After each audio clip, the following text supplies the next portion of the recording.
Greetings, everyone, and welcome to another episode of the ENT Youth Services Podcast. ENT Youth Services strives to empower, nurture, and transform opportunity youth to become individuals with essential life skills that are necessary to make a valuable contribution to their communities and the world. Stay connected with ENT via your favorite social media apps and help us get the word out, giving us a 5-star rating on YouTube and also, just sharing our podcast. Now let's start today's episode. Hello, everyone. Greetings. Bonjour. Is great to be back with the ENT Youth Services podcast. Again, it's me, the host, Dr. Kyler Wilkes, and we are diving into part two of our community/coalition building series. So in the first episode, we did a lot of really just gaining insights and information. More specifically, Dr. Perez spoke about her earlier days and doing the work and all the lessons that she learned, and how could we ultimately take some of these lessons with what we're trying to do with the issues that we're seeing with our young people and just across all of our communities. So, without further ado, would like, to kind of start off with some introductions. I see Dr. Perez, you're back joining us. We also have, Yes, oh, late, but yes, I am joining you. I am digitally challenged, but God is good. And if you hang with me, I'd like to join in the discussion about coalition building this evening. absolutely. Thank you so much for joining us. It's always a pleasure to have you and again our other parents who are taking valuable time to be a part of this work and really help reshape what our environment and what our world and our society looks like for our young people. Also, we see Jennifer here as well. Good evening, everyone. Welcome back. My name is Jennifer Heaven. I'm the lead parent of the Parent Podcast. Great to be here tonight so we can have a robust conversation. Absolutely. So, uh and kind of different than last time. Usually I kind of just let things kind of flow a bit, but I'm trying this new thing with having a little script. So we'll kind of try to follow this a bit. Let's keep it organic as well, but I really just want to see how this format works. So again, tying back to what we spoke about in the first episode, where we touched on the idea of what does building a coalition look like? What are some of the lessons from our past that we could bring in today? And we've already taken the initial step, which is pointing out that there is a problem and also labeling ourselves as people who are a part of the solution to the ills that we are witnessing right now. So one thing, kind of tying back with this being the parent podcast, and this is a question that I put in here because again, this is the space largely for you guys to be able to kind of throw ideas out, pick each other's brains, and really just have a very constructive conversation. So for the first question, and I would definitely like to pass to Jennifer, and whoever wants to speak as well, definitely please feel free to chime in, introduce yourselves as well. So the first question is: so as mothers and caretakers, you often see and feel the community's needs first. What are some ways you've naturally stepped into leadership, even if you didn't call it that at the time? And by this, it could be, um, let's not use ENT being that this, that's why we're here, but really kind of seeing where can we interject ourselves into different spaces to kind of expand the coalition that we're trying to build. One example that I oftentimes hear is joining the PTAs or the PTOs at your kids' different schools. But Jennifer, definitely would like to lob this question to you first to kind of kick things off. Well, I could say just being in my career, I'm a labor and delivery nurse, and Mhm. we have a lot of teenagers who I've, come across throughout the years, preteens from 12 on up, and just being a voice to them, because it's a scary situation, it's children having children at this point, and they may not Mhm. have the support that they need at home from, whether it's their parents or grandparents or whoever is raising them. And that may be another reason why they are in the situation that they're in, because they didn't have any guidance from an adult figure. So I try to step in the short period of time that I can, just giving them encouragement, that Hmm. where people make mistakes, but you can grow and continue from this, and still have a productive life. Be go to school, go to college. Just reaching out to resources, and just being that guidance or that listening ear, because sometimes they don't have that at home or wherever they are. So I try to implement that every day in my career. Absolutely, absolutely. Would anyone else like to chime in? Just being part of community. Hmm. Um, uh, across the board, give a word of encouragement. Um, just let our young people know that we appreciate them and Hmm. appreciate, um, honor, and are willing to insulate the seed that's in them, Yeah. and how invaluable they are to the story. So this is Dr. Mm. Forrester. I'm the co-founder of ENT Youth Services. Um, I have been trying something over the last 6 months. It's something really basic. Wherever I go in the mall, whether it be a restaurant, whether it be a waitress, whether it's just somebody tending to me at the mall and they are of color, they're black or brown, I just challenge them and ask them where they want to be in the next 3 years. And I tell them I want them to be the manager of the store in 2 years when I come back to the store, or I want them to aspire to be the GM or the manager of the restaurant. So I've just tried that, and it's kind of amazing how they light up and they want to talk to me and they want to engage. And at first, I wasn't sure it would work, but it's something that I'm doing now. Wherever I see any young or even any person of color, but particularly young people, I challenged them. I said, "You did such a good job today. I want to make sure that you keep moving up." And it's been positive, because I've gone back to some of the same places and they actually run to me and seek me out. So that's what I've been doing. I've been challenging them to push them and tell them that I believe in them, and it's been very interesting. So we shall see. Mhm. Yeah, and is actually really great that you guys um entailed, your own personal experiences and also who you guys put at the focus of these conversations.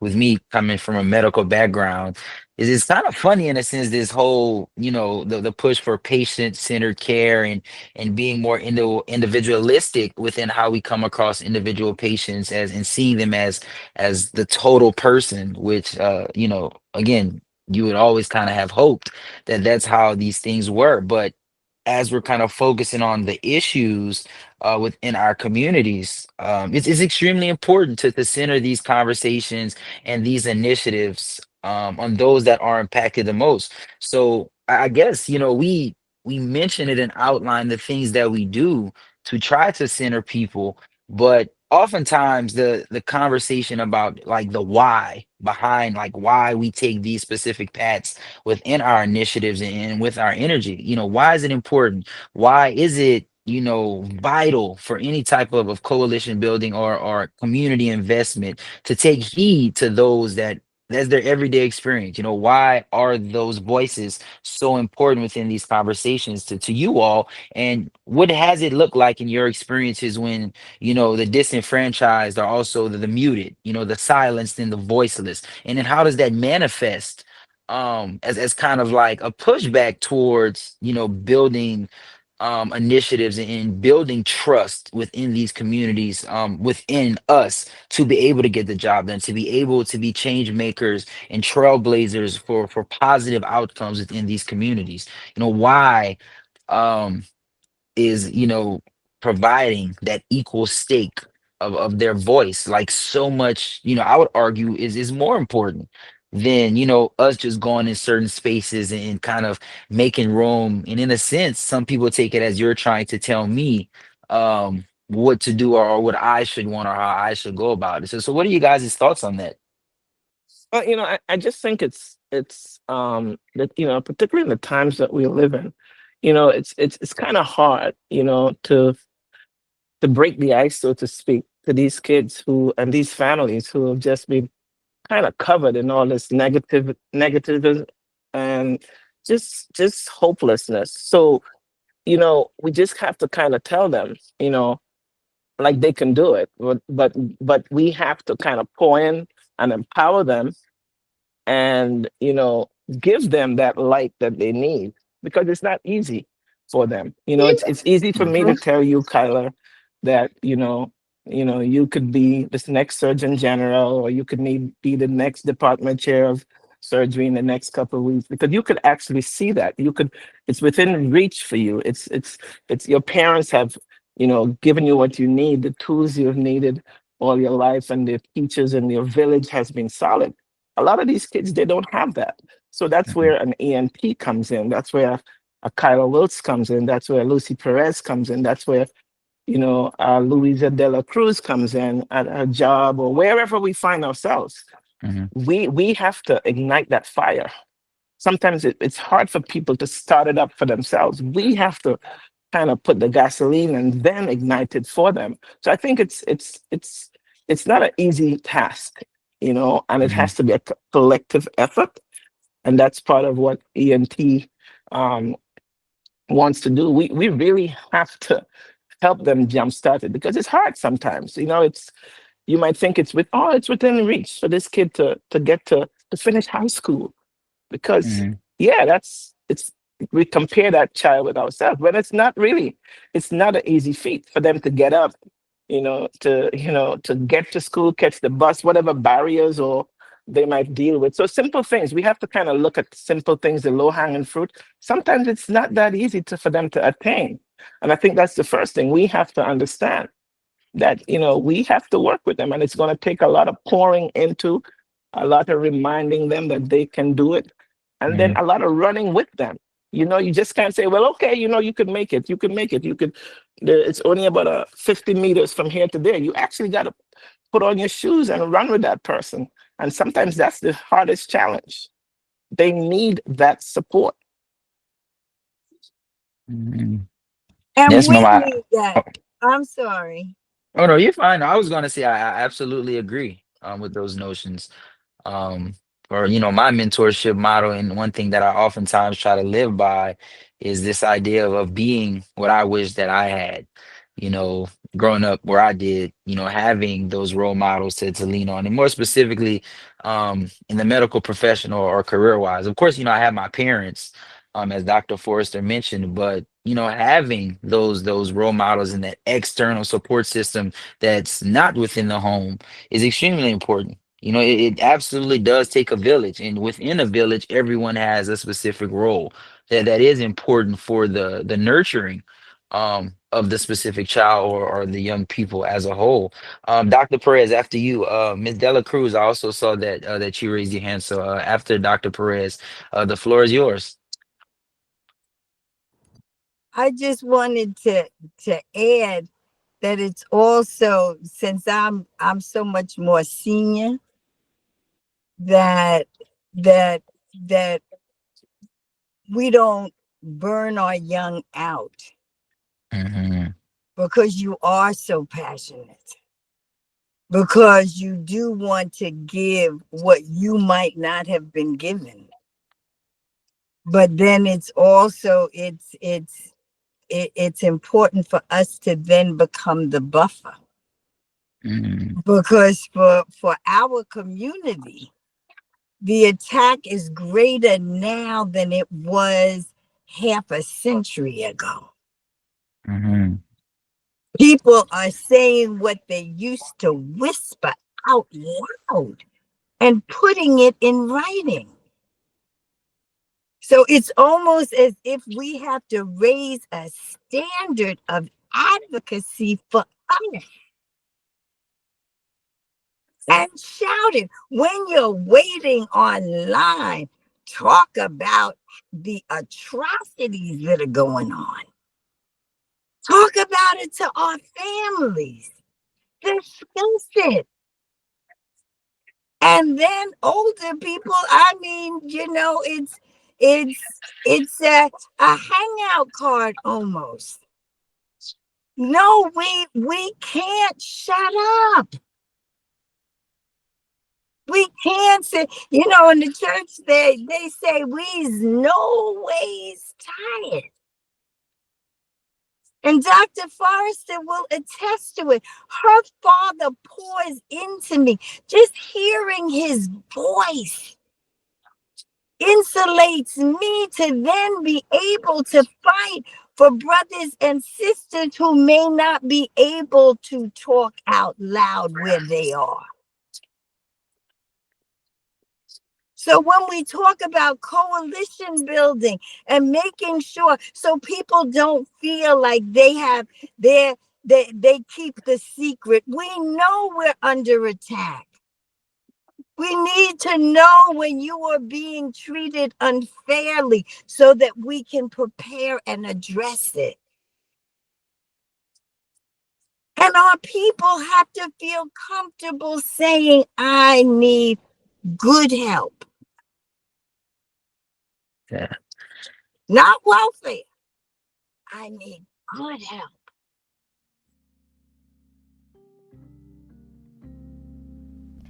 Hi, my name is Diallo Watts, and I am a part of the ENT Youth Partners. I just wanted to insert a short interruption to tell you about our sponsor. Today, our sponsor is you, the listener. Thank you so much for donating to ENT Youth Services on our website. Every dollar goes towards plans to continue our impactful workshops, expand our reach on social media, continue our successful podcast, and so much more. If you would like to sponsor ENT, please email us at contact@entyouth.com. Thank you so much for your continued support. Now, let's get back to the episode. We need a snap button. So when one of y'all drop a gem, we can just kind of get the sound effects going because man, it's real gems that are being dropped now. Ms. Dela Cruz, definitely would love to hear your inputs on it as well. So you had your hand up for a while. Really stop. Yeah. My input is I have a 20-year-old that goes to Bucknell University. She's majoring in electronic engineering. Hmm. So she struggled her so she's about to be a junior now, freshman year and half of her sophomore. She struggled a lot with the classes because mainly it was all men in white. So Hmm. she said in some of the classes they will exclude her. They won't want to work with her or participate with her. So she will have to do basically the work by herself, and she will normally get in trouble with the professor because of that. And she would try to explain to him like, this is what's happening. They don't want to work with me. It's because she didn't want to tell him like really like is the color and she a woman, but it was really Hmm. difficult for her. She would cry to me and call me about it.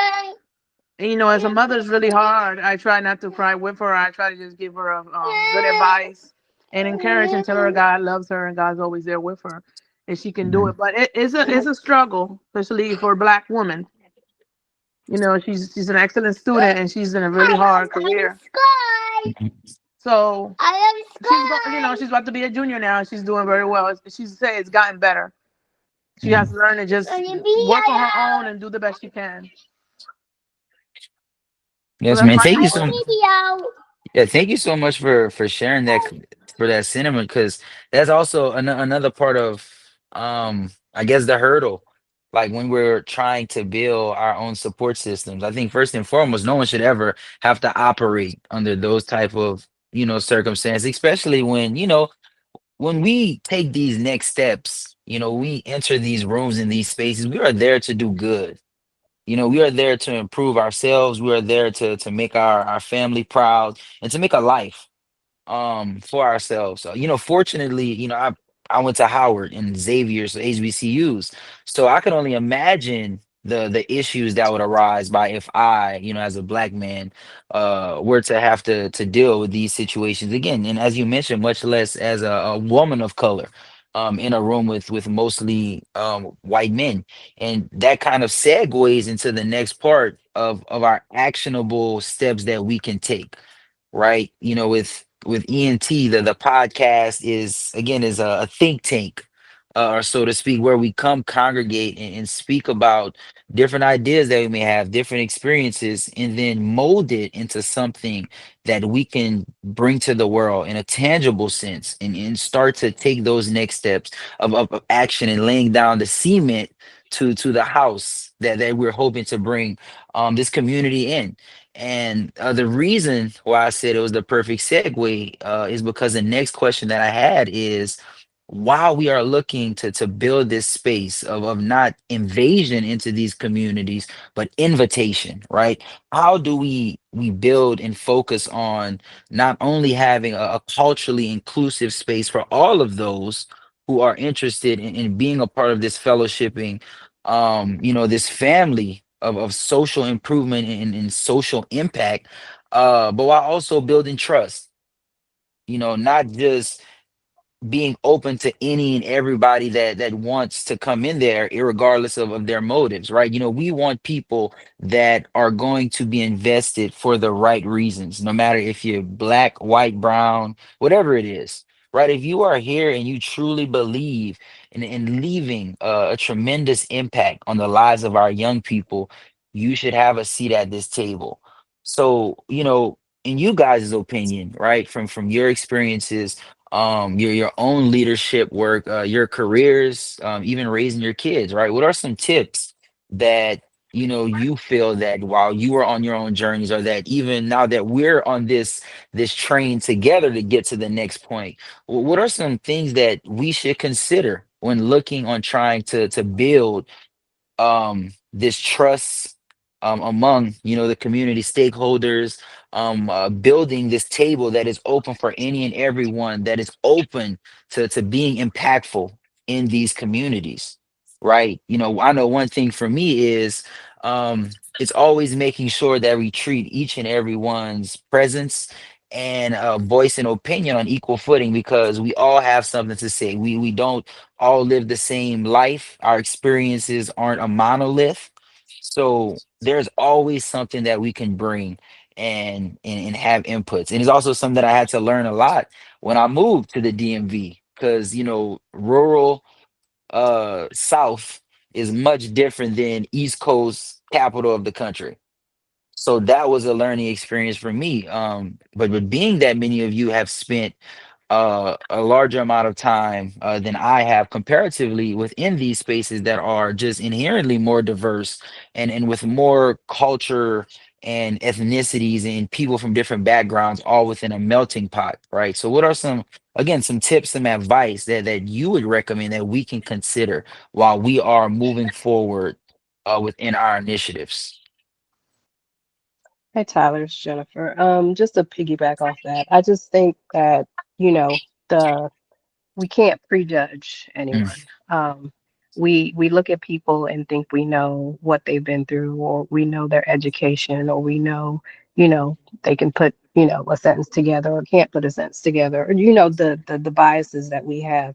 And sometimes looking at somebody and actually sitting down and talking to them is a world of difference. I've had patients who are drug addicted, who maybe had some trials and tribulations in their life. But when you sit down and talk to them and know that they know the history from the beginning to end of DC, or they know the history of being in the war as a Black man, or they know just they've been to school, they've been educated, they have master's degrees, but they've had a hard time. So this is their life now. But it's not that they can't get back to where they were, but just sitting down and talking to people, you would realize they know so much and can be such resources um, in this world. And just you as a person taking in that information and going from there. yes, ma'am, absolutely. Anyone else like to chime in? I guess I'd like to piggyback on Jan. Trust. Trust is another piece, you know. Once they got your trust and they know that you're not just listening to them and talking to them, but you actually say, hey, man, you take the lead. I trust you. You're the captain of the ship. But they're like, for me, I've had it done to me before by patients. For me, I'm like, yeah, let's go. That really, that really makes them, give them a kind of belonging, a sense of belonging. And it really makes a big difference in their lives. Because it's one thing to talk, it's one thing to listen. And those are great things, great first steps. But once you actually say you are the captain, you are the LeBron James, we're giving you to take that last final shot. I trust you to take the final shot. It's a beautiful thing to see people to blossom. They just own it. And it changes the game, you know, because now they could go out there. Not only does Dr. Wilkes trust me, not only does he listen to me, but this it's he knows, he's have that confidence in me that I can be okay, that I could lead this team. And a lot of times we don't do that. We say, oh, okay, we listen to you, but when it comes down to it, trust is one thing that a lot of them are looking for, you know, and I think it's very important to follow through and show them we trust you. You know, I mean, you might have, like, just like Jen said. I mean, a lot of our patients and a lot of people we come into contact with, had other lives. They were incarcerated, whatever. But we have to believe. If they tell you, man, I want to change my life, I want to do this, I want to do that. You have to show them that you really do trust them, you know, to help them get over that hump. It's a tough hump.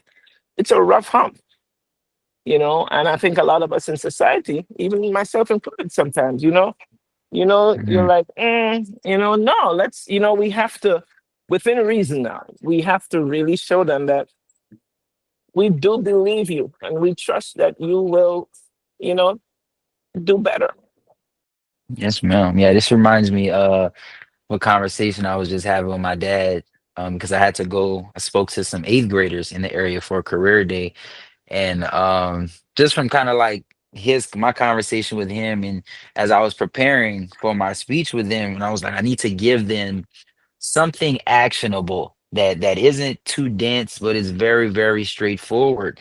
And I wrote it here, and I think it's a universal application, and I think it's the same thing here with the work that we're trying to do, um with not only with ENT but within our respective spaces, as we continue to not only make better lives for us and our family, but also collectively come together to improve our communities. And it was a three-pointer. So the first one is be resilient, because this is a very tedious journey that we're on. The beautiful thing is that we have each other, that we could lean on to get ideas. We have our families, we have people that believe in us, but also the belief within ourselves that, right, that we are fighting for something that is good, that we are fighting to make sure that the generations that come behind us may not have to experience the same societal ills and the similar, like the same plights that that we experienced, similar to how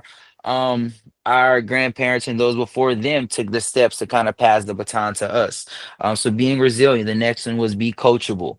As Dr. Forrester said, I trust her with my life. Anything that she tells me, especially when it's coming from a space of constructive criticism, I take heed to it, I use it, and I try to build upon it. And this one is an ode to my dad, who's been a coach my entire life, but not even specifically sports. The idea of being coachable is realizing that we don't know everything.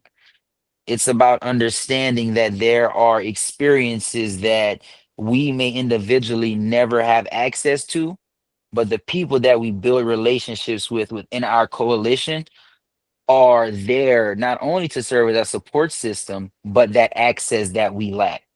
Right. So taking, the stories that Dr. Perez mentioned to us when she did her work with the Panthers, and seeing those initiatives and everything that they faced, right? Taking those tidbits and placing them into our arsenal, because the issues have always been the same. They've always ran parallel. So we can use that to continue to grow. So be resilient, be coachable, and the last one is be fearless.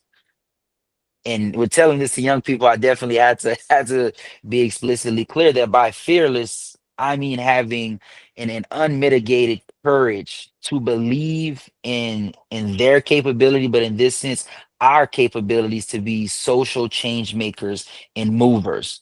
Believing that no matter how much resistance that we get, no matter how much negativity from our own initiatives here in our individual lives or on a grander scale of society, that if we just keep on pushing and having not only the aspirations for change, but believing that we can genuinely make it occur, we're going to be able to get the job done.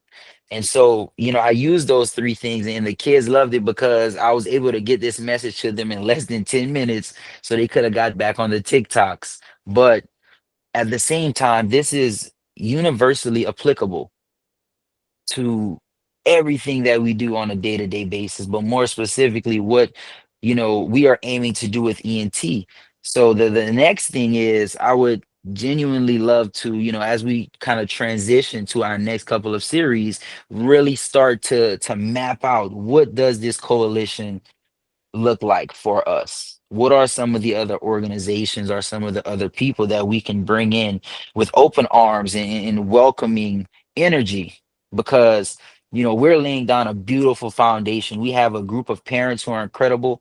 We have leadership within the organization who work tirelessly to push the mission forward. So the next step is okay, now let's put our boots on the ground. No pun intended. But to really, really start to push forward and get this message out because it's a beautiful message. We've talked about a ton of things on this podcast, and we're continuing to grow. We're continuing to get more and more comfortable with these conversations, and it's only up from here. And I think again, the next step is creating that tangible chain between all of us and those that we care about, and carrying this momentum to really create that ENT family on a grander scale.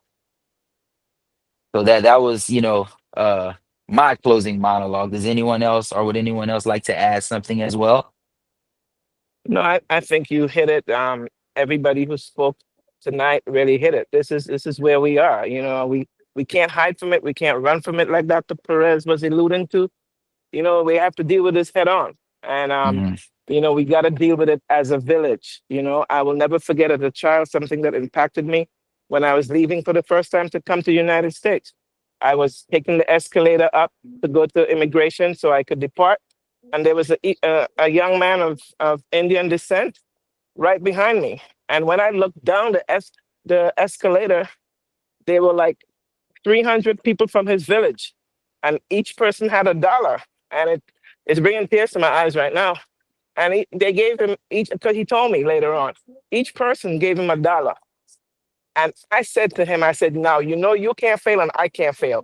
I can't fail from just looking down and seeing that image, but you can't fail.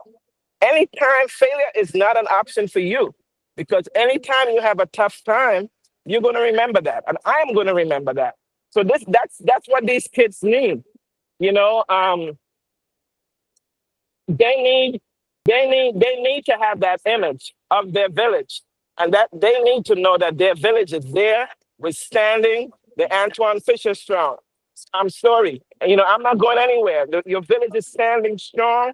We're here, and we're not moving. We don't care what they bring. And that's what I hope ENT brings in the future. Justice Katanji Brown Jackson said, "We are the hope." People who decided that they would live so that we could be here. Yeah. And again, like she's doing, she's literally one of the safeguards to everything that we have, going on right now. So it's definitely a blessing to have someone of that stature who believes in the work, and who also understands the importance of it. And again, she's doing amazing work And again, that's just a again like another example of no matter what rooms we're in, no matter what spaces we are in, that we have a duty to ourselves, to the people that we love, care about, and cherish, to be righteous, to be protectors of equality and advocates of love. You know, advocates for improvement and a better world for our young people. And then I think that the journey is always long, but we're trudging along. And with that being said, thank you all for joining us this evening. To all of our listeners, don't just be listeners. We need you. We want you to be involved and to kind of help expand our family. This work is very important to each and every one of us. And if you're a listener, I'm willing to bet that it's extremely important to you. So don't be afraid. ENT, we are here to embrace you and your loved ones as we continue to, again, be advocates and community leaders and people that bring others together. So thank you for listening. Thank you all for being here. As always, I'm the host of the ENT Parent Podcast, Dr. Kyler Wiltz, and we are signing off. Have a blessed Sunday.